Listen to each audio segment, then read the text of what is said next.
하노이 참패 이후 피해 숙청이 시작됐습니다. 김정은의 최고위 외교관들은 하나둘씩 사라졌습니다. 어떤 이는 처형장으로, 또 어떤 이는 혁명화 교육소로 끌려갔다는 소문만 무성했습니다. 하지만 그 실패를 설계한 총책임자, 마땅히 가장 먼저 처벌받았어야 할 그녀는 살아 돌아온 것은 물론 오히려 훈장을 받고 승진을 거듭하더니 마침내 권력의 정점에 오릅니다. 그녀의 이름은 최선희입니다. 어떻게 치명적인 실수가 그녀를 권력의 정상으로 이끈 완벽하게 짜여진 각본이 될 수 있었을까요? 한 사람의 인생을 이해하기 위해선 그가 자라난 시대를 봐야 합니다. 최선희가 태어난 1960년대 북한은 전쟁의 폐허 위에서 김일성 유일 체제와 수령을 향한 절대적 충성을 기둥 삼아 세워진 나라였습니다. 바로 이 시대 최선희는 평범한 이들과는 전혀 다른 운명을 타고났습니다. 김일성의 혁명 동지이자 내각 총리까지 지낸 최영림의 딸, 이른바 빨치산 혈통이라는 배경 덕분이었습니다. 이는 평범한 주민은 상상도 못할 특권을 의미했고 그중 가장 큰 특권은 바로 세상으로 열린 창이었습니다. 그녀는 10대 시절부터 오스트리아, 몰타 등에서 유학하며 서방의 언어와 사고방식을 직접 체득했습니다. 특히 완벽한 영어 실력은 훗날 그녀를 누구도 대체할 수 없는 외교관으로 만든 결정적 무기가 되었습니다. 1988년 최선희는 24살의 나이로 북한 외교의 심장부라 불리는 외무성에 입부합니다. 혁명 원로의 딸이자 해외 유학파. 그녀의 등장은 처음부터 많은 이들의 주목을 받았을 것입니다. 하지만 화려한 스포트라이트가 곧바로 그녀를 비추지는 않았습니다. 그녀에게 처음 주어진 역할은 주인공이 아닌 무대 뒤의 가장 중요한 조연, 바로 통역사였습니다. 북한과 같은 극도로 폐쇄적이고 수령 중심적인 체제에서 최고위급의 통역사라는 자리는 단순히 언어를 전달하는 기술자 이상의 의미를 가집니다. 통역사는 최고 지도자와 외부 세계를 연결하는 유일한 창구이자 필터입니다. 그의 귀와 입이 되어 가장 민감하고 비밀스러운 정보들을 가장 먼저 접하게 되죠. 상대방의 표정 변화, 목소리의 미세한 떨림, 단어 선택의 숨은 의도까지 그 모든 것을 포착하여 지도부에게 전달해야 합니다. 동시에 우리 측의 의도를 한치의 오차도 없이 때로는 전략적으로 가공하여 상대에게 전달하는 역할도 수행합니다. 이것은 단순한 어학 능력을 넘어 고도의 정무적 감각과 상황 판단력, 그리고 무엇보다 절대적인 신뢰를 요구하는 자리입니다. 실수 하나가 국가의 운명을 바꿀 수도 있는 얼음처럼 차가운 칼날 위를 걷는 것과 같은 역할인 셈입니다. 최선희가 외무성의 첫 발을 내디딘 1980년대 후반과 1990년대 초반은 그야말로 격변의 시기였습니다.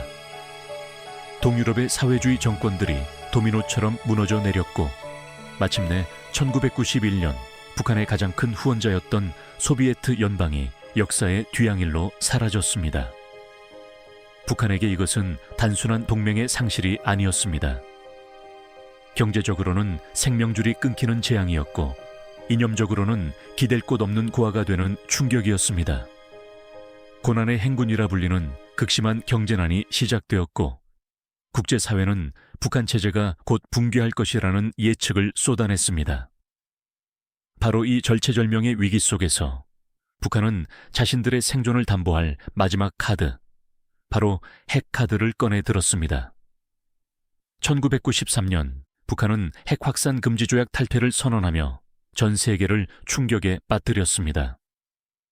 미국 클린턴 행정부는 영변 핵시설에 대한 외과수술식 폭격까지 검토하며 한반도에는 일촉즉발의 전쟁 위기가 감돌았습니다. 이것이 바로 제1차 북핵 위기입니다. 그리고 이 숨막히는 위기의 순간들이야말로 신참 외교관 최선희에게는 그 어떤 교과서보다 생생한 국제정치의 교실이 되었습니다. 그녀는 아마도 이 시기에 미국이라는 거대한 상대가 어떻게 움직이는지를 처음으로 목격했을 것입니다. 군사적 압박과 외교적 협상을 동시에 구사하는 미국의 채찍과 당근 전략, 동맹국인 한국, 일본과의 공조체제, 그리고 중국과 러시아를 활용한 외교적 포위망까지. 그녀는 이 모든 것을 자료를 번역하고 회의 내용을 기록하며 밤을 새워 학습했을 겁니다. 북한이 어떻게 벼랑 끝 전술을 통해 위기를 기회로 바꾸려 하는지, 어떻게 약소국이 강대국을 상대로 자신의 몸값을 최대한으로 끌어올리는지를 현장에서 지켜본 것입니다. 1994년 극적인 제네바 합의가 타결되며 전쟁의 위기는 가까스로 봉합됩니다. 북한이 핵 개발을 동결하는 대가로 미국이 경수로 발전소와 중유를 제공한다는 내용이었죠. 비록 최선희가 이 협상의 전면에 나선 것은 아니었지만 그녀는 이 모든 과정의 실무 라인에서 경험을 쌓으며 대미 협상이라는 거대한 게임의 규칙을 하나씩 익혀가고 있었습니다. 이것은 훗날 미국통 최선희를 만들어낼 귀중한 자산, 즉 그녀의 외교적 원점이 형성되는 시기였습니다. 시간은 흘러 2000년대. 세계는 새로운 세기를 맞았지만 한반도의 핵시계는 거꾸로 흐르고 있었습니다. 조지 W. 부시 미국 행정부가 북한을 악의 축으로 규정하면서 제네바 합의는 사실상 파기되었고 2002년 제2차 북핵 위기가 발발합니다. 한반도의 운명을 결정할 새로운 외교의 장이 열렸으니 바로 육자 회담입니다. 남북한과 미국, 중국, 일본, 러시아. 동북아의 모든 이해 당사국이 한 테이블에 둘러앉은 이 복잡하고 거대한 외교 무대. 북한 측 협상단을 이끌고 나타난 인물은 바로 산전수전 다 겪은 베테랑 외교관 김계관 당시 외무성 부상이었습니다. 그는 거칠고 직설적인 언변과 예측 불가능한 행동으로 상대를 교란시키는 북한식 벼랑 끝 전술의 대가로 알려진 인물이었죠. 그리고 바로 이 노획한 협상가의 그림자처럼 언제나 그의 오른쪽 자리를 지키는 한 젊은 여성 통역사가 있었습니다. 그녀가 바로 30대 후반의 최선희였습니다. 이제 그녀는 더 이상 회의록을 정리하던 신참이 아니었습니다. 북한 외교의 최전선, 가장 숨막히는 협상 테이블의 핵심 플레이어로 무대에 오른 것입니다. 육자회담장에서 최선희의 역할은 단순히 김계관 부상의 말을 영어로, 크리스토퍼 힐, 당시 미 국무부 차관보의 말을 한국어로 옮기는 기계적인 작업이 아니었습니다. 한번 생각해 보십시오. 김계관 부상은 종종 매우 거칠고 원색적인 표현을 사용했습니다.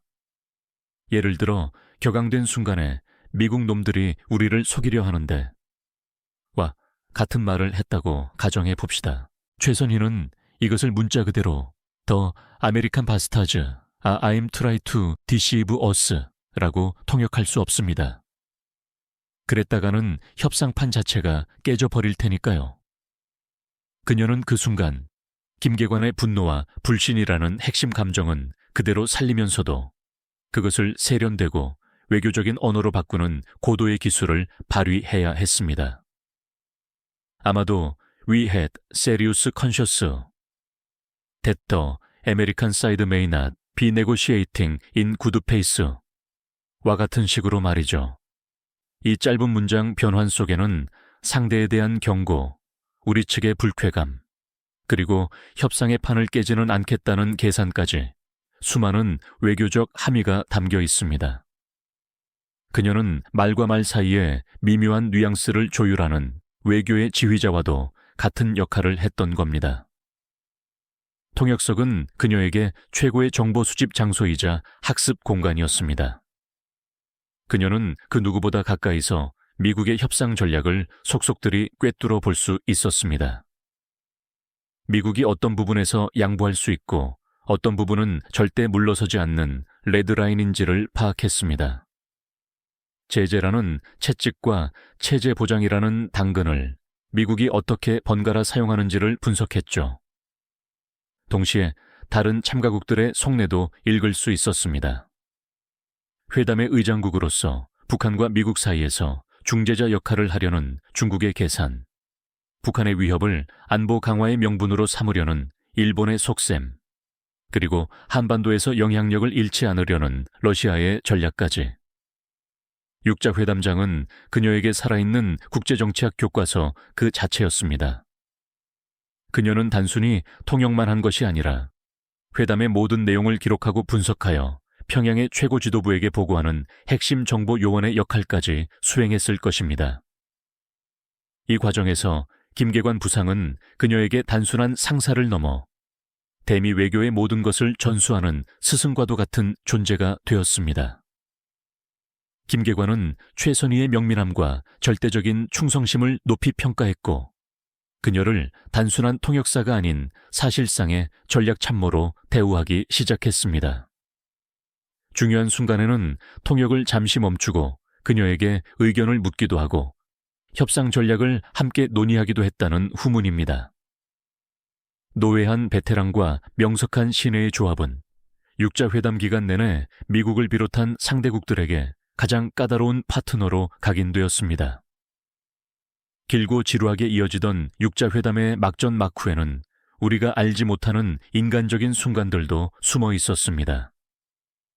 수년간 이 협상에 참여했던 한 전직 미국 관료는 훗날 자신의 회고록에서 최선희에 대한 흥미로운 일화를 하나 소개했습니다. 몇 주째 아무런 진전 없이 회담이 공전하던 어느 날 오후였습니다. 회의장에는 모두가 지친 기색이 역력했고 날카로운 신경전만이 오가고 있었죠. 바로 그때 미국 측의 한 협상 대표가 깊은 한숨과 함께 푸념 섞인 농담을 던졌습니다. 이럴 빼야 이 지긋지긋한 회의는 때려치우고 다 같이 만리장성에나 올라가는 게 훨씬 생산적이겠군요. 순간 회의장에는 어색한 침묵이 흘렀습니다. 북한 측 대표단의 표정은 딱딱하게 굳어 있었죠. 모두가 통역을 맡은 최선희의 입을 주목했습니다. 그녀가 이 농담을 어떻게 북측 수석 대표에게 전달할 것인가. 그녀는 잠시 생각에 잠기는 듯 하더니 김계관 부상에게 통역을 하면서 나지막이, 하지만 모두가 들을 수 있는 목소리로 한마디를 덧붙였습니다. 그런데 만리장성은 입장료가 너무 비싸다고 합니다. 그 순간 얼음장 같던 회의장에 폭소가 터져 나왔습니다. 딱딱하게 굳어있던 김계관 부상의 입괴도 옅은 미소가 번졌다고 합니다. 최선희의 이 재치 있는 한마디는 자칫 무례하게 들릴 수 있었던 미국의 농담을 가볍게 받아치면서도 동시에 우리는 당신들과 한가하게 농담 따먹기나 할 시간이 없다는 북한의 자존심까지 은근히 드러낸 그야말로 신의 한 수였습니다. 이 작은 일화는 그녀가 단순히 언어에만 능통한 것이 아니라 상황의 흐름을 읽고 분위기를 순식간에 장악할 줄 아는 뛰어난 순발력과 유머 감각까지 갖춘 인물임을 보여줍니다. 10년 가까이 이어진 육자회담은 결국 북한의 장거리 로켓 발사와 2차 핵실험으로 인해 최종적으로 막을 내립니다. 결과적으로는 실패한 외교 협상이었죠. 하지만 최선희 개인에게 이 시기는 무엇과도 바꿀 수 없는 성장의 시간이었습니다. 그녀는 더 이상 누군가의 그림자가 아니었습니다. 통역이라는 그림자 속에서 10년 넘게 칼을 갈아온 그녀는 이제 북한에서 미국을 가장 잘 아는, 누구도 대체할 수 없는 최고의 미국 전문가로 성장해 있었습니다. 이제 세상은 그녀가 직접 칼을 휘두르는 모습을 보게 될 참이었습니다. 김정일의 시대가 저물고 젊은 지도자 김정은의 시대가 밝아오고 있었기 때문입니다. 2011년 12월 17일 달리는 야전 열차 안에서 북한의 절대 권력자 김정일 국방위원장이 심근경색으로 갑작스럽게 사망했습니다. 그의 죽음은 북한 전체를 거대한 충격과 슬픔에 빠뜨렸습니다. 하지만 그 슬픔의 이면에는 평양의 권력 엘리트들 사이에서 은밀하게 흐르는 더 큰 불안감과 불확실성이 있었습니다. 이제 이 거대한 나라를 누가 이끌 것인가? 공식적인 후계자는 정해져 있었습니다. 스위스 유학파 출신의 27살 청년, 아버지의 모든 직책을 물려받은 김정은이었습니다. 하지만 당시만 해도 세상은 그에 대해 아는 것이 거의 없었습니다. 갑작스럽게 권력의 정점에 오른 젊은 지도자가 과연 아버지와 할아버지가 수십 년에 걸쳐 구축한 이 거대한 체제를 온전히 통제할 수 있을 것인가? 군부의 원로들은 그를 순순히 따를 것인가? 내부 쿠데타나 권력 투쟁이 벌어질 가능성은 없는가? 워싱턴과 서울, 베이징의 정보 분석가들은 수많은 시나리오를 예측하며 북한의 미래를 불안하게 지켜보고 있었습니다. 이 거대한 권력 전환의 시기는 북한의 모든 엘리트들에게 자신의 운명을 건 중대한 시험대였습니다. 낡은 시대의 인물로 남을 것인가? 아니면 새로운 시대의 주역으로 발돋움할 것인가? 이 경랑의 한가운데 외무성의 미국통으로 잔뼈가 굵은 최선희 역시 자신의 미래를 결정할 중요한 기로에 서 있었습니다. 그녀는 지난 수십 년간 김정일 체제의 그림자 속에서 묵묵히 자신의 역할을 수행해 왔습니다. 하지만 이제 태양은 바뀌었습니다. 새로운 태양은 과연 그녀를 계속해서 비춰줄까요? 아니면 그녀 역시 과거의 인물로 역사의 뒤양일로 사라지게 될까요? 권력을 승계한 젊은 지도자 김정은의 첫 번째 과제는 자기 사람을 만드는 것이었습니다. 아버지 시대의 원로들은 든든한 후원자인 동시에 언제든 자신의 권위를 위협할 수 있는 잠재적인 경쟁자이기도 했습니다. 그는 자신만의 친정체제를 구축하기 위해 빠르고 과감한 세대교체를 단행했습니다. 고모부이자 당시 정권의 2인자로 불렸던 장성택을 무자비하게 숙청한 사건은 김정은 시대의 권력이 얼마나 냉혹하게 작동하는지를 전 세계에 보여준 상징적인 장면이었습니다. 이러한 피비린내 나는 권력 재편 과정 속에서 최선희는 어떻게 살아남았을 뿐만 아니라 오히려 이전보다 더욱 강력한 신임을 얻게 된 것일까요? 여기에는 몇 가지 중요한 이유가 있습니다. 첫째, 그녀가 가진 대미 외교라는 분야에 대체 불가능한 전문성입니다. 김정은 정권의 최우선 과제 역시 미국과의 관계 설정이었습니다. 미국을 상대하기 위해서는 미국을 가장 잘 아는 전문가가 반드시 필요했죠. 수십 년간 협상 테이블의 최전선에서 미국 외교관들의 논리와 전략을 온몸으로 겪어온 최선희는 젊은 지도자에게 미국이라는 거대한 상대를 분석하고 대응 전략을 조언해 줄 수 있는 최고의 과외교사였습니다. 다른 인물들은 숙청으로 대체할 수 있어도 그녀의 경험과 지식은 단기간에 만들어낼 수 있는 것이 아니었습니다. 둘째, 그녀의 빨치산 혈통이라는 배경이 다시 한번 빛을 발했습니다. 김정은은 자신의 권력 기반을 다지기 위해 할아버지 김일성의 후광을 적극적으로 활용하는 향수 정치를 펼쳤습니다. 한길 빨치산에 혁명 정신을 계승한 유일한 지도자라는 정통성을 강조했죠. 바로 이 지점에서 김일성의 가장 충실한 동지였던 최영림의 딸이라는 최선희의 배경은 그녀에 대한 신뢰도를 보증하는 강력한 보증수표가 되어주었습니다. 그녀는 단순한 실무 관료가 아닌 대를 이어 수령에게 충성해온 믿을 수 있는 집안의 사람이었던 겁니다. 마지막으로 그녀는 아버지 시대의 낡은 관성에 젖어 있는 올드보이가 아니었습니다. 젊은 지도자의 새로운 통치 스타일과 과감한 정책 변화에 능동적으로 발맞출 수 있는 유연성과 추진력을 갖추고 있었죠. 이러한 요인들이 복합적으로 작용하면서 최선희는 김정은 시대의 외교 라인에서 핵심적인 인물로 빠르게 부상하기 시작합니다.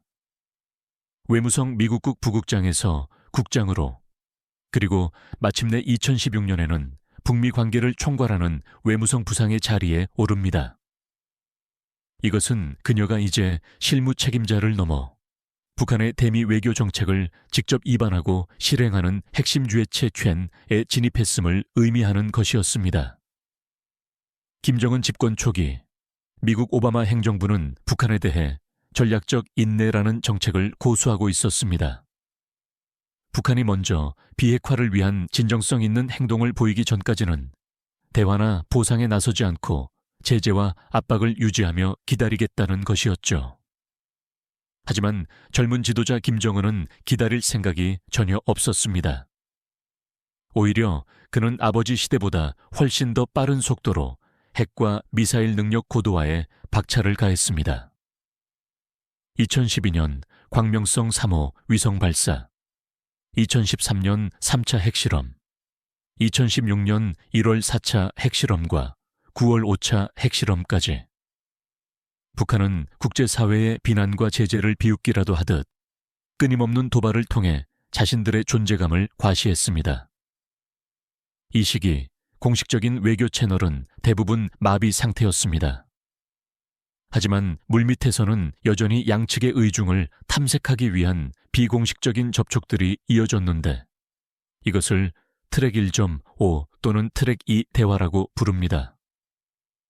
전직 관료나 민간 전문가들이 참여하는 이 비공식 대화 채널에 북한 측 대표로 꾸준히 모습을 드러낸 인물이 바로 최선희였습니다. 그녀는 이 자리에서 미국의 전직 관리들과 학자들을 상대로 북한의 입장을 거침없이 설파했습니다. 미국의 적대시 정책이 계속되는 한 우리의 핵 개발은 결코 멈추지 않을 것이다. 핵무기는 우리 체제의 생존을 보장하는 유일한 보검이다. 그녀의 발언은 단호했고 논리는 정연했습니다. 그녀는 이 비공식 대화를 통해 워싱턴의 기류를 파악하고 동시에 미국의 정책 결정에 영향을 미칠 수 있는 전문가들에게 평양의 메시지를 정확하게 전달하는 중요한 임무를 수행했습니다. 이 시기의 활동들은 그녀가 단순히 최고 지도부의 명령을 이행하는 수동적인 관료가 아니라 때로는 자신의 판단에 따라 미국의 속내를 떠보고 평양의 역으로 정책을 재현하는 능동적인 전략가로 성장했음을 보여줍니다. 그리고 2017년 전 세계를 경악시킨 예측 불가능한 인물, 도널드 트럼프가 미국 대통령으로 취임하면서 한반도의 정세는 그 누구도 상상하지 못했던 방향으로 흘러가기 시작합니다. 미국 우선주의를 내세운 부동산 사업가 출신의 대통령과 3대 세습을 통해 권력을 잡은 젊은 독재자. 역사상 가장 기이한 두 지도자의 만남은 곧바로 최악의 충돌로 이어졌습니다. 2017년 한 해 동안 북한은 대륙간 탄도미사일급 화성 14형과 화성 15형을 연달아 발사하며 미국 본토를 타격할 수 있는 능력을 과시했습니다. 심지어 9월에는 이전과는 비교도 할 수 없는 위력의 6차 핵실험까지 감행하며 국가 핵무력 완성을 눈앞에 두었음을 선포했습니다. 이에 대한 트럼프 대통령의 반응은 격렬했습니다. 그는 유엔 총회 연설에서 미국과 동맹을 방어해야만 한다면 우리는 북한을 완전히 파괴하는 것 외에 다른 선택이 없을 것이라는 전 세계를 경악시킨 발언을 쏟아냈습니다. 김정은을 리틀 로켓맨이라고 조롱했고 북한의 도발이 계속된다면 세계가 본 적 없는 화염과 분노에 직면하게 될 것이라고 경고했습니다. 김정은 위원장 역시 물러서지 않았습니다. 그는 자신의 이름으로 직접 성명을 내고 트럼프를 늙다리 미치광이라고 부르며 사상 최고의 초강경 대응조치 단행을 심중히 고려할 것이라고 맞받아쳤습니다. G20 정상회의에 참석한 각국 정상들이 혹시 내일 아침 눈을 떴을 때 한반도에서 전쟁이 터져 있는 것은 아닐까 하는 공포에 잠 못 이루던 그야말로 일촉즉발의 위기 상황이었습니다. 바로 이 화염과 분노의 시기에 북한의 입이 되어 미국의 심장을 향해 가장 날카로운 비수를 꽂은 인물이 바로 최선희 외무성 부상이었습니다. 그녀는 더 이상 비공식 채널의 부드러운 외교관이 아니었습니다. 최고 지도자의 분노와 결기를 대변하여 세계 최강대국을 향해 한치의 망설임도 없이 말의 전쟁을 선포한 최전선의 공격수였습니다. 그녀는 북한 관영 매체를 통해 연일 성명을 발표하며 미국을 맹비난했습니다. 특히 마이크 펜스 당시 미국 부통령이 북한이 리비아의 길을 따를 수 있다고 언급하자 그녀는 기다렸다는 듯이 전면에 나서서 역사에 남을 만한 강경 발언을 쏟아냅니다. 미국 부통령 펜스의 입에서 놀라운 망건이 나왔다. 핵보유국인 우리를 감히 어디에다 대고 비교하는가? 우리는 리비아나 이라크의 운명을 따르지 않기 위해 피를 흘려가며 이 강력한 보검을 손에 쥔 것이다. 펜스와 같은 정치적 아두니가 계속해서 함부로 입을 놀린다면 끔찍한 사태가 뒤따를 수 있다는 것을 경고한다. 미국이 우리를 회담장에서 만나겠는지 아니면 핵대핵의 대결장에서 만나겠는지 숙고해야 할 것이다. 전적으로 미국의 결심과 처신에 달려있다. 이것은 외교적 수사라고는 볼 수 없는 거의 협박에 가까운 최후 통첩이었습니다. 부통령을 향해 정치적 아둔이라는 인신공격성 발언도 서슴지 않았죠. 이 발언은 전 세계 외교계에 엄청난 충격을 주었습니다. 그녀의 말은 더 이상 개인의 의견이 아니었습니다. 그것은 곧 김정은의 의지였고 미국을 향한 북한의 공식적인 경고였습니다. 그녀는 자신의 입을 통해 북한이 결코 미국의 압박에 굴복하지 않을 것이며 필요하다면 기꺼이 핵대핵의 대결도 불사하겠다는 결연한 의지를 세상에 천명한 것입니다.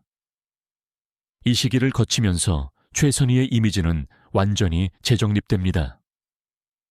과거 육자회담 시절에 스마트하고 재치 있던 통역사의 모습은 온데간데 없었습니다.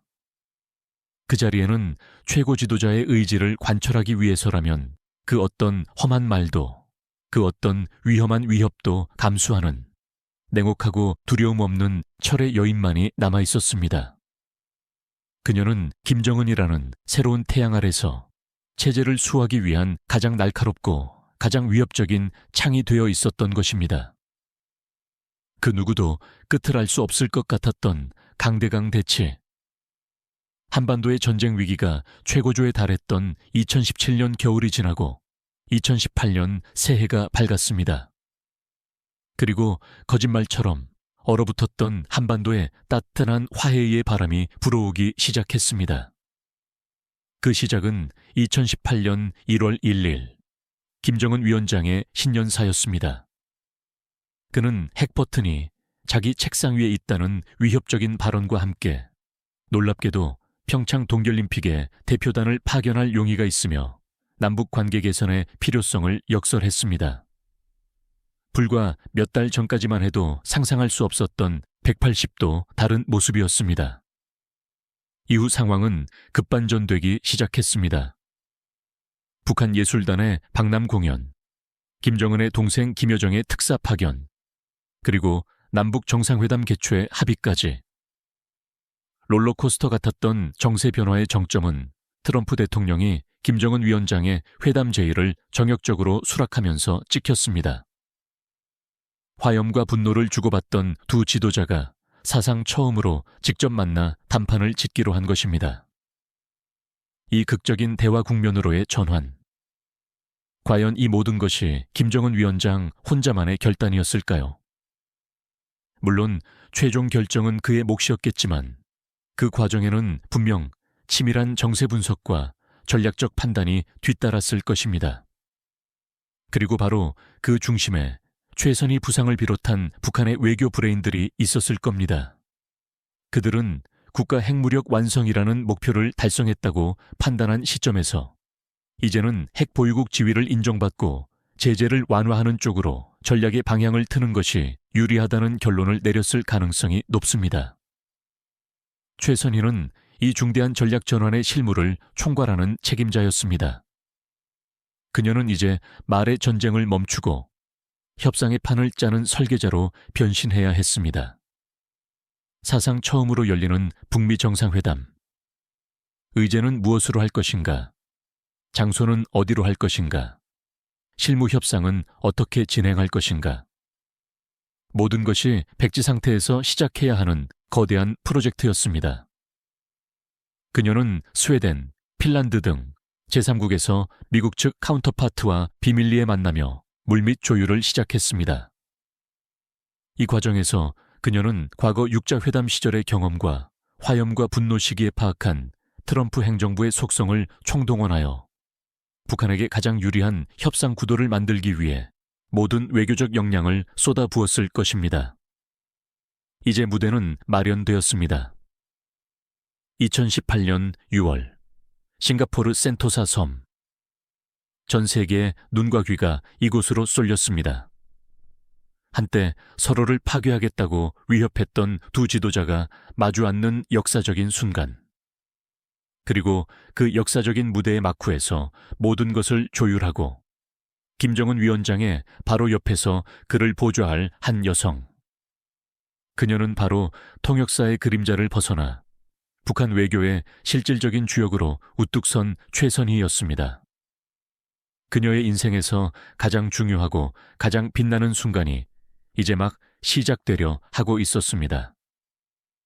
2018년 6월, 적도의 뜨거운 공기가 가득한 도시국가 싱가포르는 역사상 가장 기이하고 가장 중대한 외교 실험의 무대가 되었습니다. 불과 몇 달 전까지만 해도 서로를 향해 완전 파괴와 늙다리 미치광이라는 원색적인 막말을 주고받으며 핵전쟁의 공포를 불러일으켰던 두 지도자, 도널드 트럼프와 김정은이 직접 얼굴을 마주하기 위해 이곳으로 날아온 것입니다. 70년간 이어진 적대 관계의 종지부를 찍을 세기의 단판. 전 세계 수십억 명의 시선이 이 작은 섬에 고정되었습니다. 이 역사적인 만남의 성사 과정은 그야말로 한 편의 첩보 영화와도 같았습니다. 남북한 정보기관 수장들의 비밀 방북과 방미, 스웨덴과 판문점을 오가며 벌인 숨가쁜 물밑 실무 협상. 그 모든 과정의 중심에는 북한의 대미 외교 라인을 총괄하는 최선희 부상의 역할이 절대적이었습니다. 그녀는 이 거대한 판을 짜는 총괄 설계자이자 시시각각 변하는 상황 속에서 최고 지도자에게 가장 정확한 분석과 최적의 전략을 제시해야 하는 핵심 참모였습니다. 하지만 정상회담으로 가는 길이 순탄하기만 했던 것은 아닙니다. 회담을 불과 몇 주 앞둔 2018년 5월, 존 볼턴 당시 백악관 국가안보 보좌관이 또다시 리비아 모델을 거론하며 북한을 자극했습니다. 이는 핵을 포기한 뒤 비참한 최후를 맞은 카다피 정권을 떠올리게 하는 북한에게는 최악의 모욕과도 같은 말이었습니다. 이에 북한은 격렬하게 반발했고 김계관 외무성 제1부상이 직접 나서서 회담 재고려 가능성을 시사하며 판을 흔들었습니다. 이에 트럼프 대통령은 북한의 엄청난 분노와 공개적인 적대감을 이유로 들어 정상회담을 정역 취소한다는 공개 서한을 발표하며 전 세계를 충격에 빠뜨렸습니다. 세기의 단판은 시작도 해보기 전에 무산되는 듯 보였습니다. 바로 이 절체절명의 위기의 순간 상황을 다시 반전시킨 것 역시 북한의 외교 라인이었습니다. 김계관의 격한 반응이 채찍이었다면 곧이어 나온 김정은 위원장의 유화적인 메시지와 담화는 당근이었습니다. 그리고 이 모든 메시지를 조율하고 미국 측에 전달하며 꺼져가던 불씨를 되살리는 역할의 중심에 최선희가 있었을 것입니다. 그녀는 이 아슬아슬한 줄타기를 통해 트럼프라는 예측 불가능한 상대의 자존심을 세워주면서도 북한이 원하는 것을 얻어내는 고도의 외교술을 발휘해야 했습니다. 결국 트럼프는 하루 만에 자신의 결정을 번복했고 롤러코스터를 탔던 정상회담은 예정대로 열리게 되었습니다. 이 짧은 해프닝은 북미 관계가 얼마나 살얼음판 같은 토대 위에 서 있는지를, 그리고 최선희와 같은 실무 협상가들의 역할이 얼마나 중요한지를 명확하게 보여주었습니다. 2018년 6월 12일 오전 9시. 마침내 역사적인 순간이 찾아왔습니다. 도널드 트럼프와 김정은 두 지도자는 카펠라 호텔의 하얀색 건물 앞에서 만나 13초간 굳게 손을 맞잡았습니다. 70년 적대의 역사를 넘어선 그 자체만으로도 엄청난 상징성을 갖는 장면이었습니다. 곧이어 시작된 단독 정상회담과 확대 정상회담. 김정은 위원장의 바로 오른쪽 옆자리에는 통역관이, 그리고 왼쪽 옆자리에는 당시 노동당 부위원장이었던 김영철과 함께 최선희 외무성 부상이 배석했습니다. 그녀는 더 이상 테이블 끝에 앉은 통역사가 아니었습니다. 최고 지도자의 가장 가까운 곳에서 미국의 제안을 실시간으로 분석하고 북한의 입장을 조율하며 회담의 모든 흐름을 관장하는 명실상부한 핵심 플레이어였습니다. 트럼프 대통령이 특유의 직설적이고 과감한 화법으로 협상을 주도했다면 김정은 위원장은 상대적으로 신중한 태도를 보이며 주로 경청하는 모습을 보였다고 전해집니다. 중요한 순간마다 그는 옆에 앉은 최선희와 김영철에게 고개를 돌려 의견을 구하는 모습이 여러 차례 포착되었습니다. 아마도 최선희는 이런 순간마다 저 표현은 미국 내 강경파를 의식한 발언입니다. 이 부분에서는 우리가 양보하는 모양새를 취하되 실질적인 내용은 모호하게 남겨두는 것이 유리합니다. 와 같은 식으로 수십 년간 쌓아온 자신의 대미 협상 경험을 바탕으로 한 정교한 조언을 건넸을 것입니다. 그녀는 김정은의 눈과 귀, 그리고 두뇌가 되어 세계 최강대국과의 담판을 이끌고 있었던 셈입니다. 몇 시간에 걸친 회담 끝에 두 정상은 4개 항으로 이루어진 공동 합의문에 서명했습니다. 그 내용은 다음과 같았습니다. 첫째, 미국과 북한은 새로운 관계를 수립한다. 둘째, 한반도의 항구적이고 안정적인 평화체제를 구축하기 위해 공동으로 노력한다. 셋째, 북한은 판문점 선언을 재확인하며 한반도의 완전한 비핵화를 위해 노력한다. 넷째, 미군 유해를 송환한다. 이 합의문은 그 자체로 역사적인 성과였습니다. 적대 관계였던 두 나라가 새로운 관계 수립을 약속하고 평화체제와 비핵화를 공식적으로 합의했다는 것만으로도 엄청난 진전이었기 때문입니다. 하지만 동시에 이 합의문은 성공한 실패 혹은 실패한 성공이라는 이중적인 평가를 받았습니다. 모든 조항이 구체적인 이행 계획이나 시한, 검증 방법에 대한 언급 없이 추상적이고 선언적인 원칙을 나열하는 데 그쳤기 때문입니다. 특히 가장 핵심적인 비핵화 문제에 있어서 미국이 원했던 CBID라는 표현은 어디에도 없었습니다. 대신 북한이 늘 주장해오던 한반도의 완전한 비핵화라는 모호한 표현이 사용되었죠.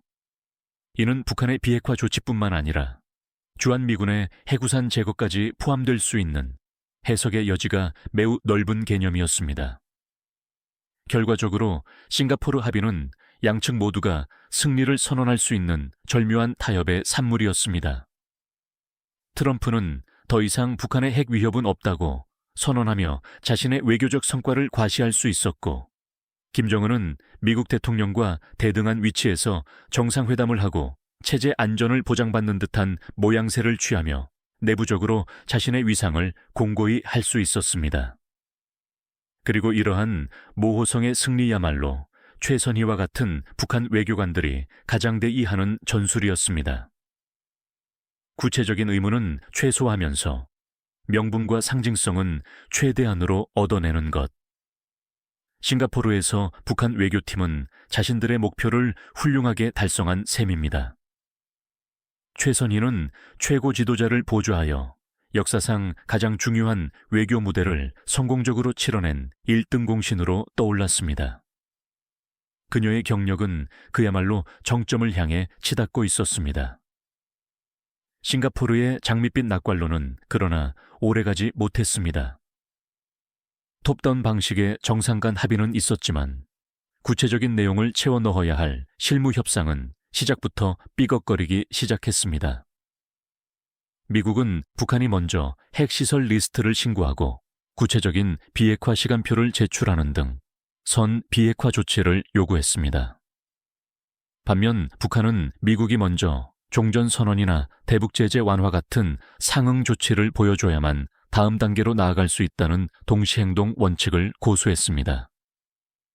한반도의 완전한 비핵화라는 같은 단어를 두고 양측은 전혀 다른 꿈을 꾸고 있었던 겁니다. 마이크 폼페이오, 당시 미 국무장관이 후속 협상을 위해 평양을 방문했지만 북한은 그를 향해 강도적인 요구만 들고 왔다고 비난하며 냉대했습니다. 최선일이 역시 외무성 성명을 통해 미국이 우리의 인내심을 시험하고 있다며 경고의 메시지를 보내기 시작했습니다. 싱가포르의 봄은 가고 다시 외교적 겨울이 찾아오는 듯 했습니다. 이 교착 상태를 타개할 유일한 방법은 또 한 번의 정상 간 담판, 즉 두 차 북미 정상회담뿐이었습니다. 트럼프는 2020년 재선을 앞두고 가시적인 외교 성과가 절실했고 김정은 역시 제재로 인한 경제난을 해결하기 위해선 어떻게든 돌파구를 마련해야 했습니다. 양측의 이해관계가 맞아떨어지면서 2019년 2월 베트남 하노이에서 두 번째 만남이 성사되었습니다. 하노이로 향하는 북한 외교팀의 전략은 명확했습니다. 바로 선택과 집중이었습니다. 미국의 모든 우려를 한꺼번에 해소해주는 빅딜은 불가능하니 북한 핵 프로그램에 심장부라 할 수 있는 영변 핵시설의 완전한 폐기를 카드로 제시하고 그 대가로 유엔 안보리의 대북 제재 중 민생 경제와 직결되는 핵심적인 부분들을 해제받는 스몰 딜을 성사시키겠다는 것이었습니다. 이는 북한의 입장에서 핵 보유국 지위는 유지하면서도 경제적으로는 숨통을 틀 수 있는 가장 현실적이고 실리가 큰 방안이었습니다. 그리고 이 정교한 시나리오를 설계하고 실무 협상을 통해 판을 깐 인물이 바로 최선희였습니다. 그녀는 스티븐 비건 당시 미국 대북특별대표의 카운터파트들과 수차례 만나며 하노이 회담의 의제를 조율했습니다. 2019년 2월 27일 저녁 하노이 소피텔 레전드 메트로폴 호텔에서 재회한 두 정상의 모습은 매우 우호적으로 보였습니다. 트럼프는 북한은 엄청난 경제적 잠재력을 가졌다고 치켜세웠고 김정은은 훌륭한 결과를 위해 최선을 다하겠다고 화답했습니다. 1.1차 만찬은 화기애애한 분위기 속에서 마무리되었고 전 세계는 내일 열릴 본 회담에서 역사적인 합의, 이른바 하노이 선언이 나올 것이라는 기대에 부풀었습니다. 하지만 물밑의 상황은 전혀 달랐습니다. 본 회담을 앞둔 마지막 실무 협상에서 양측은 끝내 견해차를 좁히지 못했습니다. 미국 측은 영변 핵시설 외에 북한이 비밀리에 운영하고 있는 다른 우라늄 농축 시설까지 포함한 모든 대량살 상무기 프로그램의 폐기를 요구했습니다. 반면 북한은 영변 카드 외에 추가적인 양보는 없다는 입장을 고수했습니다. 운명의 2월 28일 오전 확대 정상회담이 시작되었지만 회의장 안의 공기는 얼음장처럼 차가웠습니다. 김정은 위원장은 최선희와 김영철의 조언에 따라 준비해온 영변 핵시설 완전 폐기라는 비장의 카드를 꺼내 들었습니다. 하지만 트럼프 대통령의 반응은 예상 밖이었습니다.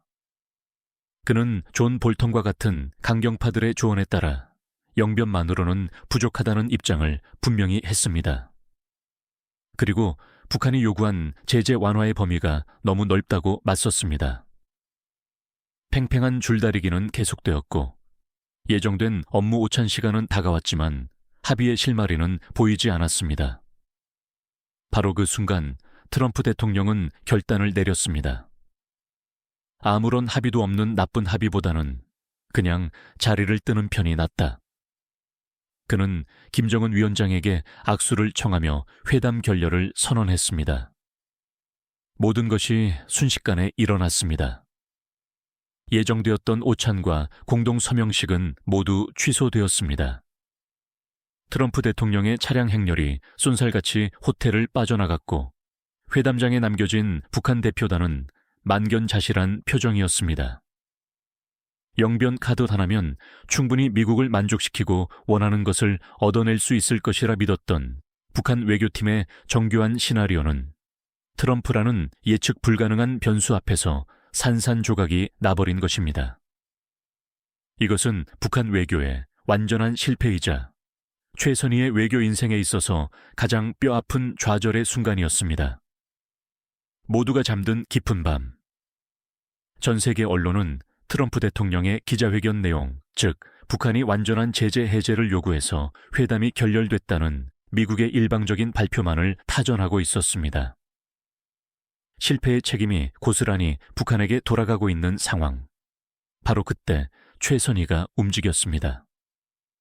그녀는 최고 지도자의 제가 아래 심야의 긴급 기자회견을 자청했습니다. 이는 수세에 몰린 국면을 단번에 뒤집기 위한 마지막 남은 방역 카드였습니다. 피곤에 지친 얼굴이었지만 마이크 앞에 선 그녀의 목소리는 강철처럼 단단했습니다. 미국 측이 회담 결렬의 원인을 우리가 전면적인 제재 해제를 요구했기 때문이라고 설명했는데 이는 사실과 다릅니다. 우리는 유엔 안보리 제재 결의 총 11건 가운데 민수 경제와 인민 생활에 지장을 주는 5건을 먼저 해제해달라고 요구한 것입니다. 이는 2016년부터 2017년까지 채택된 결의들입니다. 이런 기회는 다시 찾아오기 힘들 수 있다는 생각을 했습니다. 회담이 진행되는 과정을 보면서 우리 국무위원장 동지께서 앞으로 이런 협상에 좀 의욕을 잃지 않으셨는가 하는 느낌을 받았습니다. 그녀의 발언은 하나하나가 고도로 계산된 메시지였습니다. 첫째, 미국의 주장을 구체적인 수치를 들어가며 반박함으로써 회담 결렬의 책임을 미국 측의 과도한 욕심과 오판으로 돌렸습니다. 둘째, 영변 핵시설 폐기라는 파격적인 제안을 했다는 점을 다시 한번 강조하며 북한이 대화에 성의를 보였다는 점을 부각시켰습니다. 셋째, 김정은 위원장이 의욕을 잃었다는 표현을 사용함으로써 앞으로 대화의 문이 닫힐 수도 있다는 경고를 날리며 미국을 압박했습니다. 20분 남짓한 짧은 심야 기자회견은 하노이 회담의 실패라는 거대한 폐허 속에서 최선희라는 인물의 진가를 세상에 보여준 결정적인 순간이었습니다. 그녀는 패배의 순간에 좌절하고 숨는 대신 가장 불리한 상황에서 정면으로 맞서 싸우는 길을 택했습니다. 비록 그녀가 설계한 거대한 도박은 실패로 끝났지만 그녀는 이 실패를 통해 최고 지도자의 의지를 관철하는 가장 충실하고 용맹한 전사라는 이미지를 자신의 온몸에 아로새기는 데 성공했습니다. 하노이의 차가운 밤은 역설적으로 철의 여인 최선희를 탄생시킨 뜨거운 용광로가 되었습니다. 60시간이 넘는 길고 긴 귀황일. 하노이에서의 화려했던 기대감을 싣고 떠났던 길은 이제 무거운 침묵과 뼈아픈 패배감만이 가득한 참회의 여정이 되어버렸습니다. 김정은 위원장의 전용 열차 안 최고위급 수행원들 사이에서는 그 누구도 감히 입을 열지 못했을 겁니다. 최고 지도자의 심기는 극도로 불편했을 것이고 모두가 숨을 죽인 채 그의 눈치만을 살피고 있었겠죠. 세기의 단판이라 불렸던 거대한 외교적 도박은 결국 아무것도 얻지 못한 채 빈손으로 돌아가는 참담한 실패로 귀결되었습니다. 이 숨막히는 침묵의 공간 속에서 최선희 부상의 머릿속은 과연 어떤 생각들로 가득 차 있었을까요? 그녀는 이번 협상의 실무를 총괄했던 핵심 책임자 중 한 명이었습니다. 영변 핵시설 폐기라는 비장의 카드를 준비하고 그 대가로 제재 완화를 얻어낸다는 정교한 시나리오를 설계했던 장본인이기도 하죠. 하지만 그 모든 계획은 수포로 돌아갔습니다. 어쩌면 그녀는 자신의 판단착오를 되짚으며 자책하고 있었을지도 모릅니다. 혹은 예측 불가능한 트럼프와 그를 둘러싼 미국 내 강경파들의 움직임을 복귀하며 분노를 사귀고 있었을지도 모릅니다. 하지만 그녀에게 자책이나 분노보다 더 시급하고 절실했던 감정은 아마도 생존에 대한 본능적인 공포였을 겁니다. 북한이라는 체제의 속성을 누구보다 잘 아는 그녀였기에 이 거대한 실패가 어떤 피비린내 나는 후폭풍을 몰고 올지 예측하지 못했을 리 없습니다. 최고 지도자의 권위에 흠집을 낸 책임자들은 결코 용서받지 못하는 곳. 과거 장성택의 숙청에서 보았듯 실패의 대가는 때로는 자신의 목숨 혹은 그 이상의 것일 수 있었습니다. 함께 회담을 이끌었던 김영철 부위원장, 실무 협상을 맡았던 김혁철 특별대표, 그리고 통역을 맡았던 신혜영까지. 하노이 협상팀의 모든 구성원들은 지금 자신들의 운명이 경각에 달려있음을 직감하고 있었을 겁니다. 최선희 역시 예외는 아니었습니다. 평양에 도착한 직후 예상대로 냉혹한 문책의 칼바람이 불어 닥쳤습니다. 회담 결렬의 책임을 묻는 대대적인 검열과 조사가 시작되었고 하노이 협상팀은 사실상 공중분해되었습니다.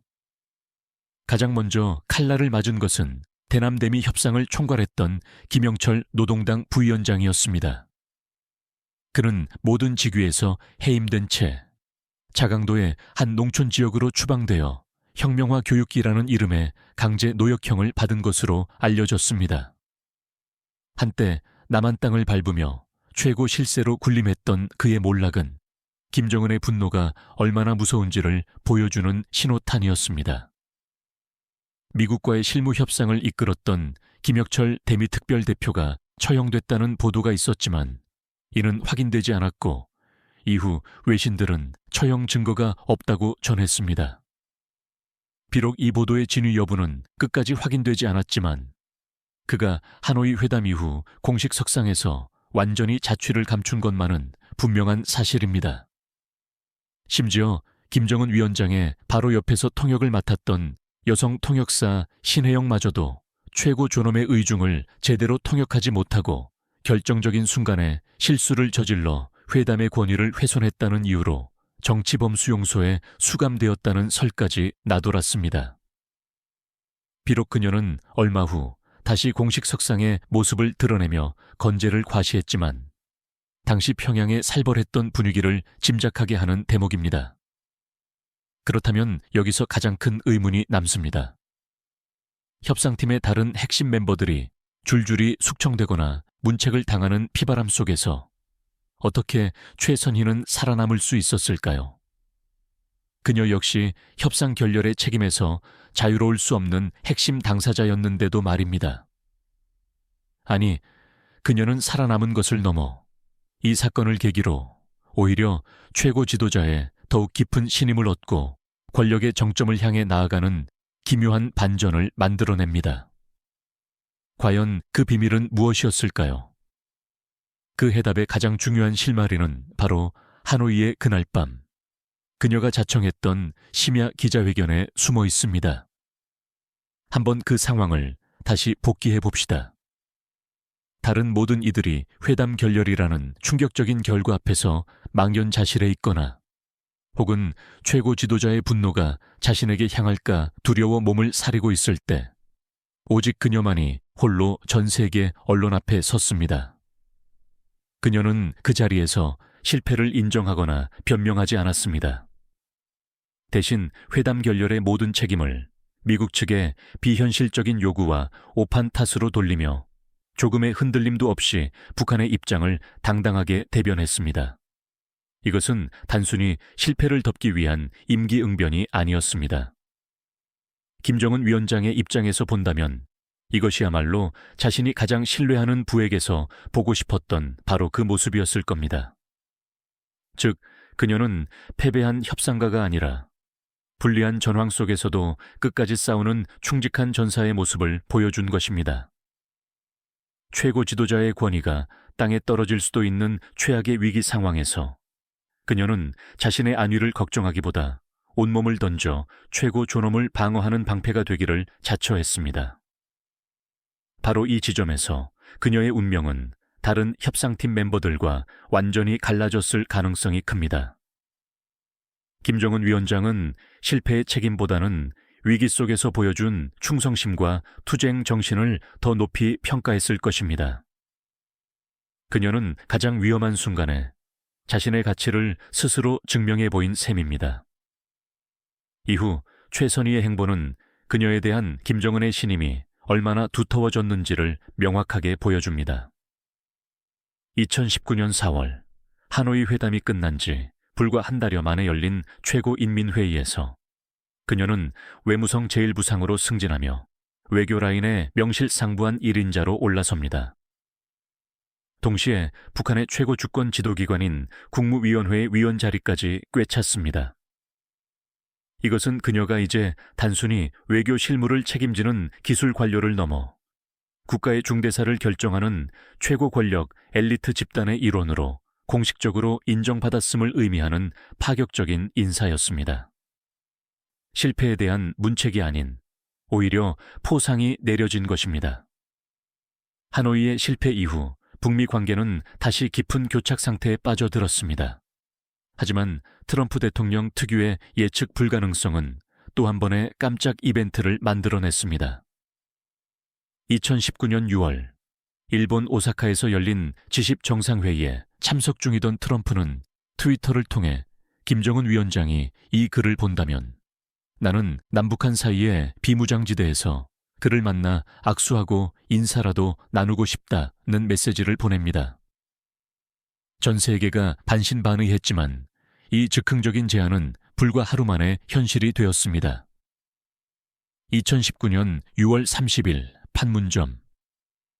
김정은과 트럼프는 군사분계선을 사이에 두고 다시 마주섰고 트럼프는 현직 미국 대통령으로는 사상 처음으로 북한 땅을 밟는 역사적인 장면을 연출했습니다.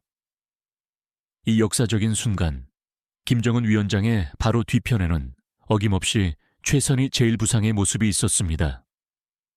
그녀는 이 깜짝 회동을 성사시키기 위해 불과 24시간도 안 되는 짧은 시간 동안 미국 측과 숨가쁘게 물밑 조율을 진행했을 것입니다. 그녀의 존재는 하노이의 실패에도 불구하고 그녀가 여전히 김정은의 가장 신뢰받는 대미 외교 채널임을 명확하게 보여주는 상징이었습니다. 판문점 회동을 계기로 양측은 실무 협상을 재개하기로 합의합니다. 하지만 이미 서로의 속내를 확인한 양측의 입장 차이는 좁혀질 기미를 보이지 않았습니다. 2019년 10월 스웨덴 스톡홀름에서 실무 협상이 열렸지만 북한 협상단은 하루 만에 결렬을 선언하며 자리를 박차고 나왔습니다. 미국이 빈손으로 나왔다는 것이 이유였습니다. 이때부터 북한의 대미 메시지는 다시 급격히 강경해지기 시작합니다. 그 선봉에 선 인물 역시 최선희였습니다. 그녀는 더 이상 협상 재개에 대한 기대를 내비치지 않았습니다. 대신 미국의 계산법이 바뀌지 않는 한 어떠한 대화도 무의미하다는 최후 통첩성 발언들을 쏟아내기 시작했습니다. 미국이 우리에 대한 적대시 정책을 철회할 준비가 되어 있지 않다면 좀이 실무 협상은 다시 열리기 힘들 것이다. 우리는 미국의 시간표에 맞춰줄 생각이 없다. 트럼프 대통령의 발언이 즉흥적인 것이었는지 아니면 계산된 도발인지는 지켜봐야 알 것이다. 하지만 만약 의도적인 도발이라면 우리는 이를 심각한 문제로 받아들일 것이다. 우리는 다시 늙다리라는 말을 써야 할지도 모른다. 그녀의 언어는 다시 화염과 분노 시절처럼 날카롭고 거칠어졌습니다. 하노이에서의 실패는 북한 지도부에게 값비싼 교훈을 남겼습니다.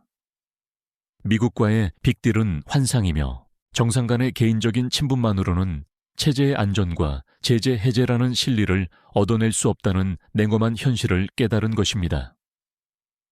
김정은 위원장은 2019년 말 노동당 전원회의에서 더 이상 미국과의 대화에 매달리지 않고 정면 돌파전을 통해 자력으로 경제난을 해결하겠다는 새로운 길을 선언합니다. 이는 사실상 대미 외교의 실패를 공식적으로 인정하고 다시 고립과 자력갱생의 길로 돌아가겠다는 선언과도 같았습니다. 이후 전 세계는 코로나19 팬데믹이라는 거대한 블랙홀 속으로 빠져들었습니다. 북한은 바이러스 유입을 막기 위해 세계에서 가장 먼저 그리고 가장 완벽하게 국경을 봉쇄했습니다. 외교 무대 역시 꽁꽁 얼어붙었습니다. 이러한 대내외적 환경의 변화는 최선희의 역할에도 미묘한 변화를 가져왔습니다. 그녀의 주무되었던 대미 협상은 완전히 중단되었습니다. 대신 그녀는 얼어붙은 외교 국면 속에서 북한의 새로운 전략, 즉 중국 및 러시아와의 관계를 강화하고 반미 연대를 구축하는 임무에 집중하기 시작했을 겁니다. 그리고 2022년 6월 북한 외교사에 길이 남을 중대한 발표가 나옵니다. 노동당 중앙위원회 전원회의에서 리성원을 대신할 새로운 외무상으로 최선희가 임명된 것입니다. 북한 건국 이래 최초의 여성 외무상 탄생. 이것은 단순히 한 여성이 고위직에 올랐다는 사실 이상의 복합적인 의미를 담고 있는 사건이었습니다. 첫째, 이는 김정은 위원장이 하노이의 실패에도 불구하고 최선희의 능력과 충성심을 얼마나 절대적으로 신뢰하고 있는지를 대내외에 과시한 상징적인 조치였습니다. 실패한 협상의 책임자를 오히려 외교수장으로 임명함으로써 하노이 노딜의 책임은 북한이 아닌 미국에 있다는 메시지를 다시 한번 분명히 한 셈입니다. 둘째, 그녀의 임명은 향후 북한의 대미 정책이 결코 유화적으로 흐르지 않을 것임을 예고하는 강력한 신호였습니다. 미국을 향해 가장 강경하고 날선 발언을 쏟아냈던 철의 여인을 외교 사령탑에 앉혔다는 것 자체가 앞으로 강대강의 원칙에 따라 정면으로 맞서겠다는 의지의 표명이었기 때문입니다. 셋째, 군부 출신으로 대남 문제에 더 밝았던 리성원 전임 외무상과 달리 정통 외교 관료이자 최고의 미국 통인 최선희를 전면에 내세웠다는 것은 북한의 외교 중심축이 다시 대미 관리로 이동하고 있음을 시사하는 것이기도 했습니다. 비록 대화는 중단되었지만 북한에게 미국은 여전히 가장 중요하고 가장 위협적인 상대이며 그 상대를 관리할 최고의 전문가가 바로 최선희라는 점을 인정한 것입니다. 혁명가의 딸로 태어나 통역사의 그림자 속에서 10년 넘게 칼을 갈고 새로운 지도자 아래서 가장 날카로운 창이 되었던 여성. 세기의 무대 위에서 거대한 도박을 벌였다가 모든 것을 잃을 뻔한 위기를 겪었지만 오히려 그 폐허 속에서 충성을 증명하며 마침내 권력의 정점에 오른 인물. 이제 북한 외교라는 거대한 배의 키는 온전히 그녀의 손에 쥐어졌습니다.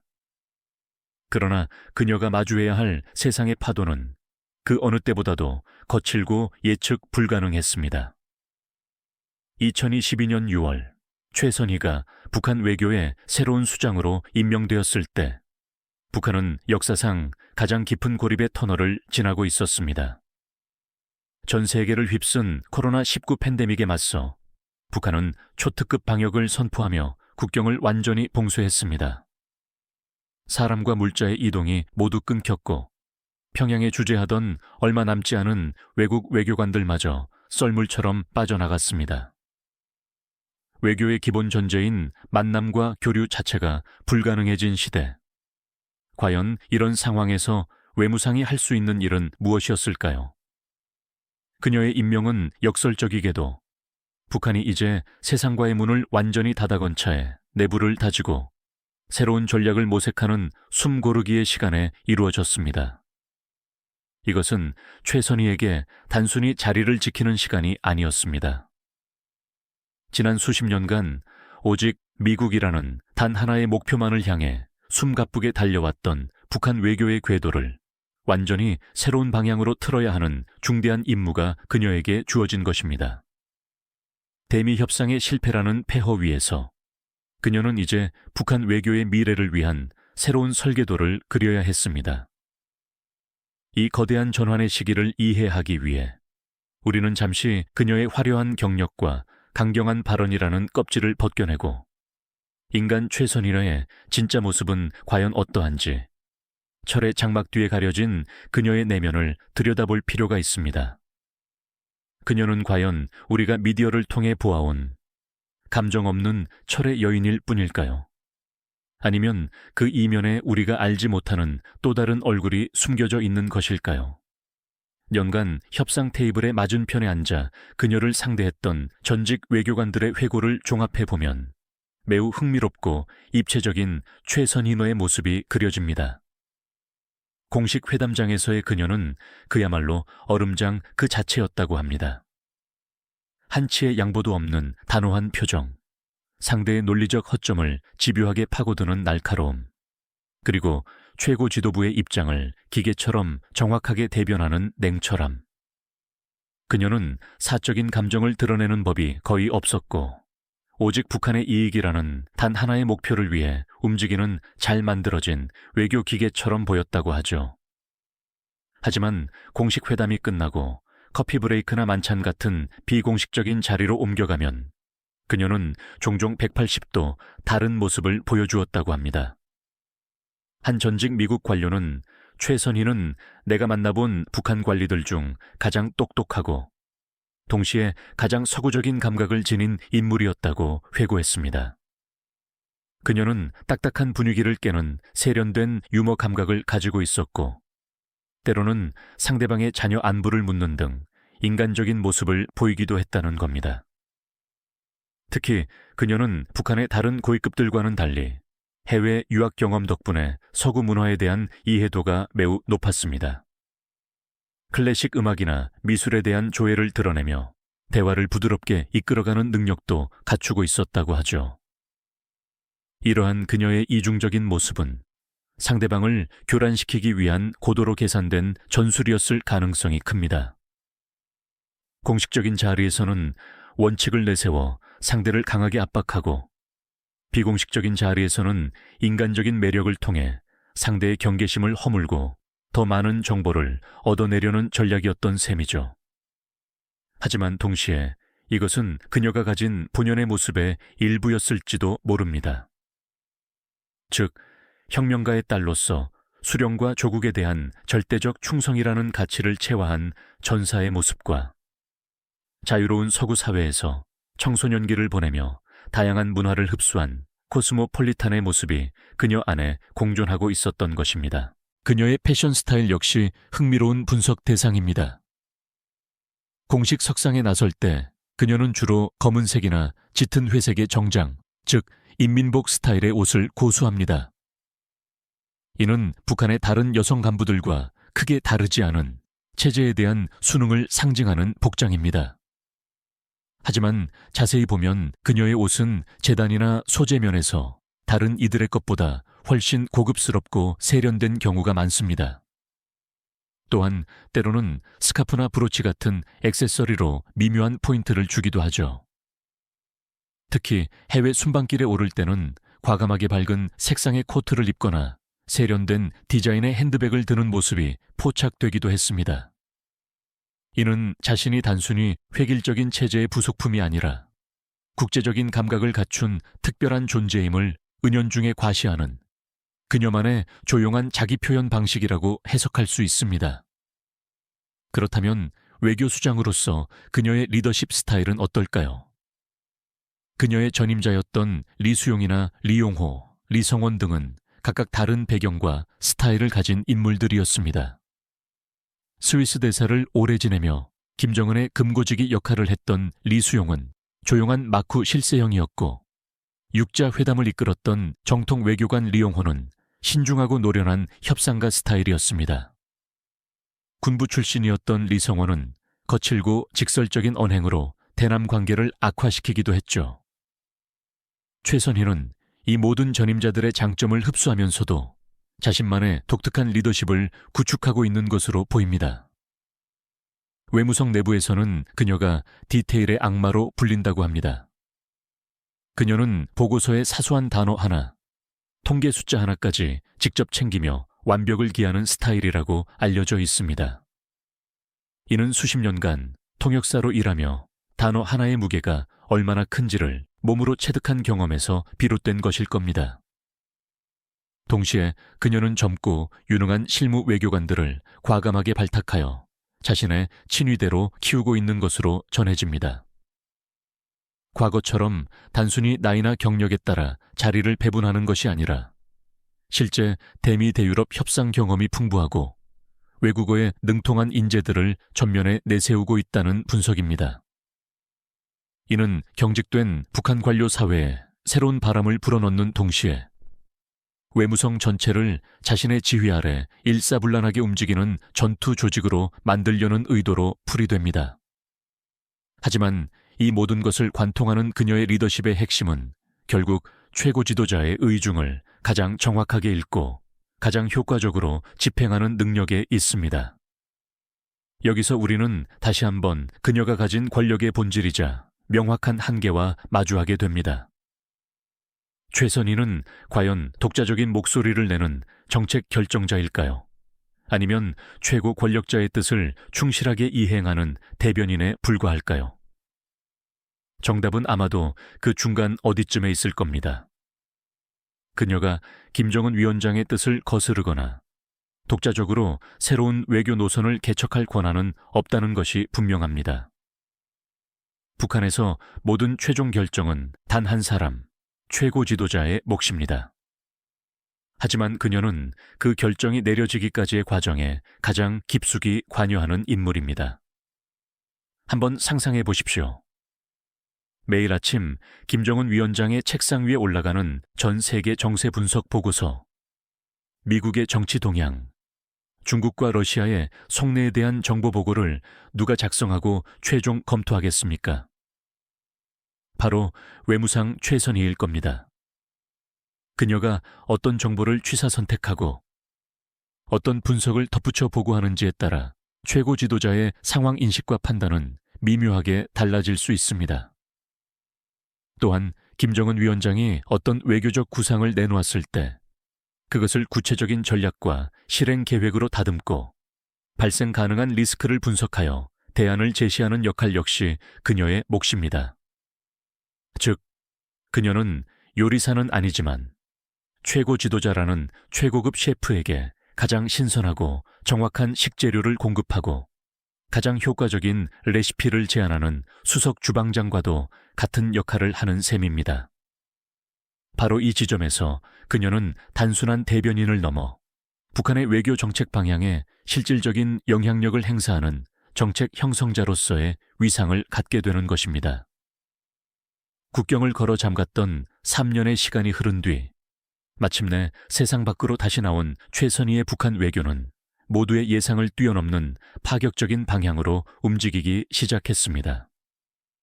그 방향은 더 이상 워싱턴 DC가 아니었습니다. 새로운 목적지는 바로 모스크바의 크렘린 궁이었습니다. 2022년 2월, 러시아가 우크라이나를 침공하면서 전 세계는 신냉전이라 불리는 새로운 대결 구도 속으로 빠져들었습니다. 미국과 서방 세계가 똘똘 뭉쳐 러시아를 규탄하고 제재하는 상황. 바로 이 절묘한 타이밍에 북한은 국제사회의 비난을 무릅쓰고 가장 먼저 러시아의 편에 섰습니다. 우크라이나 내 돈바스 지역의 독립을 승인했고 러시아의 특수 군사작전을 공개적으로 지지하고 나섰죠. 이러한 급격한 북러 밀착의 최전선에서 외교적 판을 깔고 조율한 인물이 바로 외무상 최선희였습니다. 그녀는 팬데믹 이후 북한 고위급으로는 처음으로 러시아를 방문하여 세르게이 라브로프 외무장관과 마주 앉았습니다. 이 회담을 통해 양국은 반제국주의 공동투쟁이라는 기치 아래 군사, 경제, 외교 모든 분야에서 협력을 강화하기로 합의합니다. 한국과 미국 측은 북한이 러시아에 대규모 탄약을 제공했다고 주장하고 있으며 위성 잠수함 등 군사기술 지원 가능성을 제기하고 있습니다. 북한과 러시아는 이를 부인하고 있습니다. 최선희는 이러한 의혹들을 서방의 모략이라고 일축하면서도 러시아와의 관계는 그 어떤 외부 세력도 흔들 수 없는 전후의 관계, 백년대계의 관계로 발전하고 있다고 선언하며 양국의 밀착을 숨기지 않았습니다. 2023년 9월, 마침내 김정은 위원장이 직접 러시아를 방문하여 블라디미르 푸틴 대통령과 정상회담을 갖기에 이릅니다. 이 역사적인 만남을 성사시킨 1등 공신 역시 외무상 최선희였습니다. 그녀는 모스크바에서 러시아 외무장관 등과 회담하며 김정은 위원장의 방러를 조율했습니다. 푸틴과의 직접 회동 여부는 공개적으로 확인된 바 없습니다. 이는 외무상으로서 그녀의 위상이 얼마나 높은지를 보여주는 장면이었습니다. 이러한 행보는 최선희가 단순히 미국통에 머무르는 인물이 아님을 증명합니다. 그녀는 급변하는 국제 정세의 흐름을 정확히 읽고 미국의 압박을 피할 수 있는 새로운 활로를 북중러 반미 연대 강화에서 찾아낸 것입니다. 대미 협상의 실패라는 과거의 경험을 오히려 새로운 외교 전략을 수립하는 자산으로 활용한 셈입니다. 그녀는 이제 북한을 골칫덩어리 고립국가에서 미국에 맞서는 새로운 세력 균형의 한 축으로 리포지셔닝하는 거대한 지정학적 게임을 지휘하고 있는 것입니다. 그녀의 시선은 더 이상 백악관만을 향해 있지 않습니다. 이제 그녀는 크렘린과 중남해를 동시에 바라보며 훨씬 더 복잡하고 위험한 외교의 체스판 위에 자신의 말을 올려놓고 있습니다. 21세기 세 번째 10년, 세계는 다시 한번 거대한 단층선 위에 서 있습니다.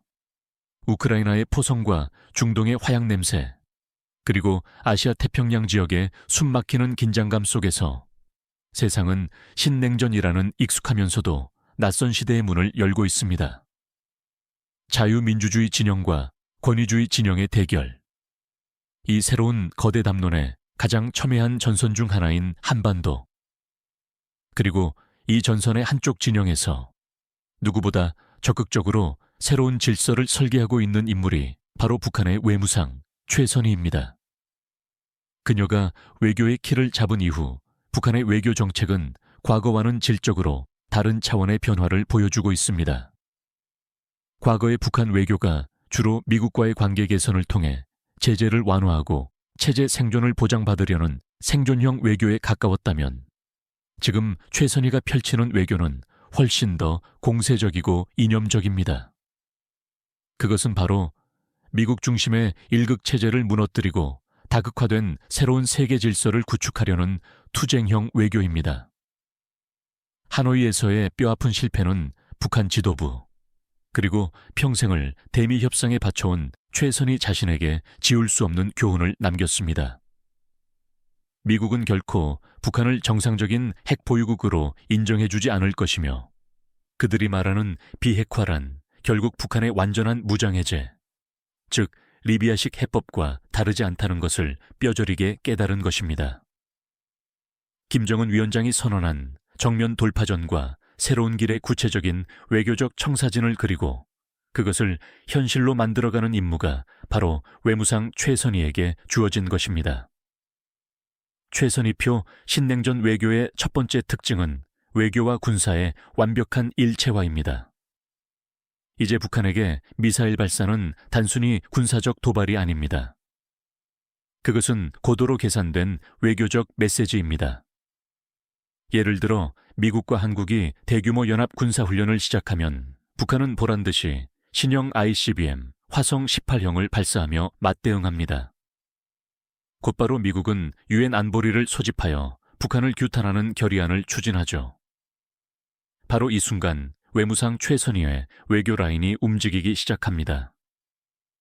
그녀의 지시를 받은 뉴욕 주재 북한 대표부 대사는 안보리 회의장에서 미국의 강도적인 적대 정책과 핵 위협이 계속되는 한 우리의 자위권 행사는 계속될 것이라며 미국의 책임을 주장합니다.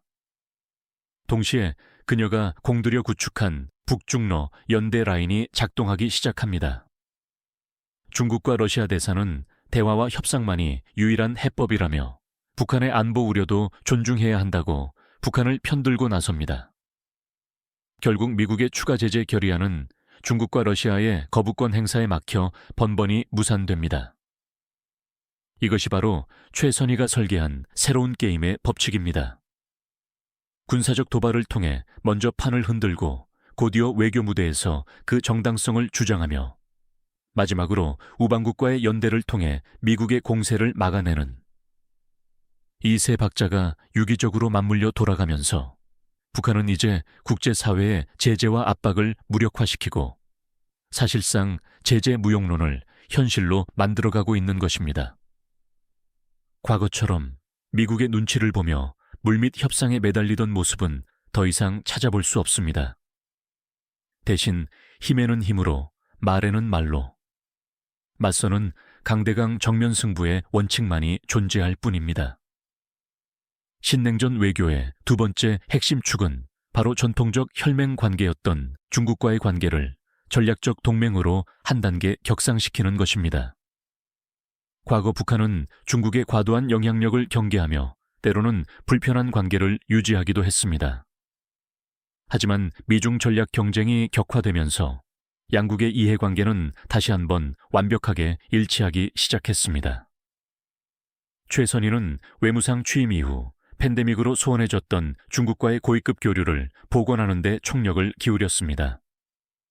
그녀는 여러 차례 베이징을 방문하여 중국의 외교수장인 왕이 부장과 마주 앉았습니다. 이 자리에서 두 사람은 단순히 양국 간의 경제협력을 논의하는 수준을 넘어 미국의 패권주의와 일방주의에 맞서 국제적 정의와 공평을 수호하기 위해 함께 싸우자는데 완전한 합의를 이룹니다. 이것은 매우 중요한 변화입니다.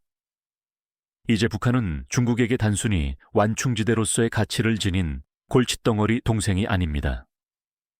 동아시아에서 미국의 군사적 압박을 최전선에서 온몸으로 막아주고 한미일 삼각동맹의 약한 고리를 끊임없이 흔들어주는 역할을 하는 전략적 자산이 된 것입니다. 최선희는 바로 이 지점을 집요하게 파고들며 중국의 외교적 경제적 지원을 최대한으로 이끌어내고 있습니다. 최근 유엔 안보리에서 중국이 노골적으로 북한을 감싸고 도는 배경에는 바로 이러한 최선희의 가치 외교 전략이 깔려 있는 것입니다. 그녀는 북한의 지정학적 가치를 상품으로 만들어 가장 높은 가격을 불러주는 구매자에게 팔고 있는 유능한 세일즈맨과도 같습니다.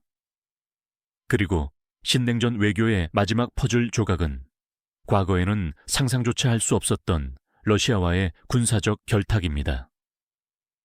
우크라이나 전쟁은 국제사회에는 비극이었지만 역설적이게도 북한에게는 수십 년 만에 찾아온 최고의 전략적 기회가 되었습니다.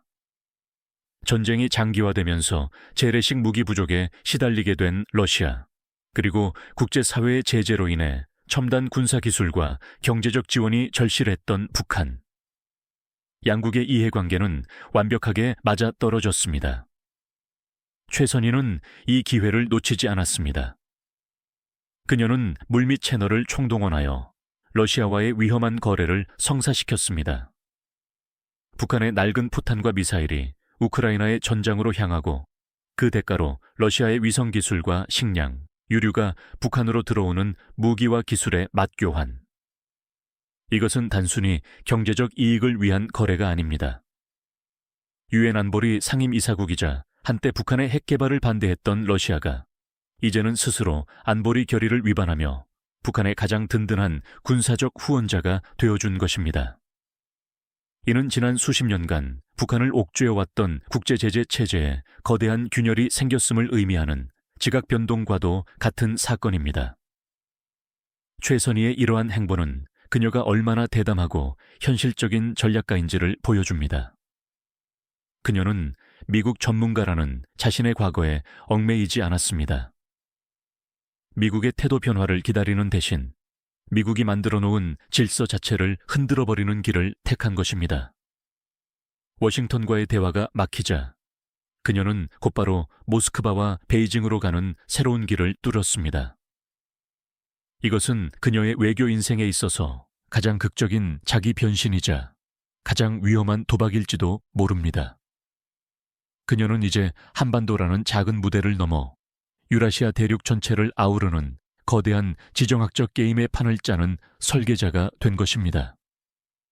하지만 이 새로운 길은 과연 안전하고 지속 가능할까요?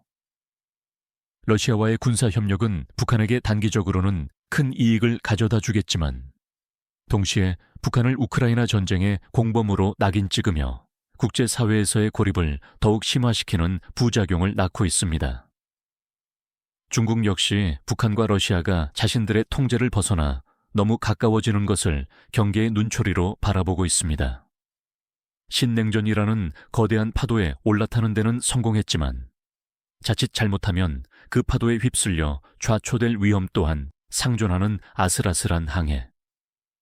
외무상 최선희의 앞에는 그녀의 외교 인생을 통틀어 가장 복잡하고 가장 어려운 시험대가 놓여 있습니다. 혁명가의 딸, 앳된 통역사, 최고 지도자의 창, 그리고 외교 수장까지. 최선희의 삶은 북한 현대사의 가장 극적인 순간들과 함께했습니다. 결국 그녀의 삶은 하나의 질문으로 귀결됩니다.